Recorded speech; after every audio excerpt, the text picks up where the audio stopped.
Hi hello welcome to DST tales Telugu. అందరికీ శ్రీరామనవమి శుభాకాంక్షలు అండి. శ్రీరామనవమి రోజు మేము బాగా సెలబ్రేట్ చేసుకున్నామండి. మీరందరూ కూడా బాగా సెలబ్రేట్ చేసుకున్నారని ఆశిస్తున్నాను. చాలా సింపుల్ అండ్ కొద్దిగా ఇద్దరికి సరిపోయేటట్టయితే ప్రసాదాలు చేశారండి. సో ముందుగా వడపప్పు కోసం ఒక టేబుల్ స్పూన్ పెసరపప్పుని కొద్దిగా వాటర్ వేసి నానబెట్టి పక్కన పెట్టుకున్నానండి.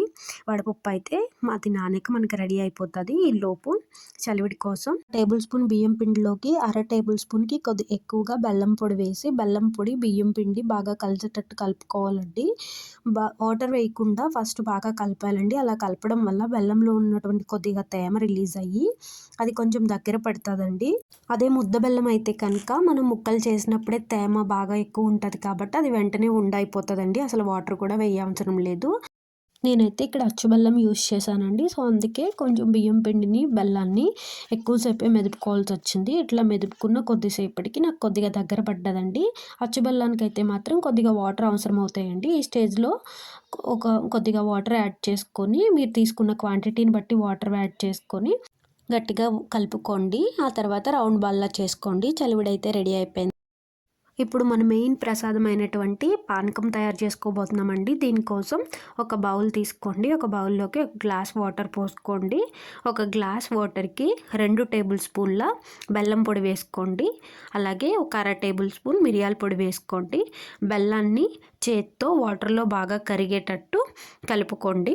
తర్వాత మిరియాల పొడి కూడా వేసి 2 బాగా మిక్స్ చేసుకోండి. మన పానకం అయితే రెడీ అయిపోతుందండి. స్కూల్ డేస్లో మేమైతే చక్కగా పొద్దున్నే లేచి టెంపుల్కి వెళ్ళి కళ్యాణం అయిపోయాక ప్రసాదాలు తీసుకొని ఇంటికి వచ్చేవాళ్ళమండి. అసలు ఆ రోజుల్లో అయితే ఇళ్లల్లో ప్రసాదాలు చేసేవారే కాదండి. ఎందుకంటే రామాలయం లేని పల్లెటూర్లు అయితే లేవండి. మీరు ఏ విలేజ్ నుంచి చూస్తున్నారో కింద కమెంట్ చేయండి. 6 నుంచి 10,000 లోపు అయితే రామాలయాలు ఉంటాయనుకుంటున్నానండి.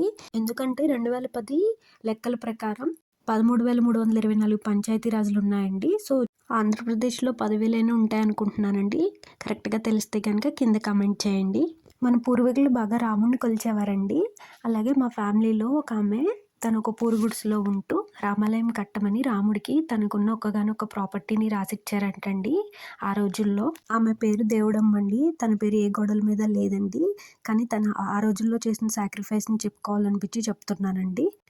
ఏంటి సంబంధం లేకుండా మాట్లాడుతుంది ఫ్లవర్స్ చూపిస్తూ అనుకుంటున్నారా? అదేనండి వస్తున్న కంటెంట్లోకే. ఉగాది రోజు మా హస్బెండ్ ఒక బొకే తీసుకొచ్చారండి. చామంతి ఫ్లవర్స్. ఆ బొకేని నేను ఇట్లా స్టోర్ చేసుకున్నానండి.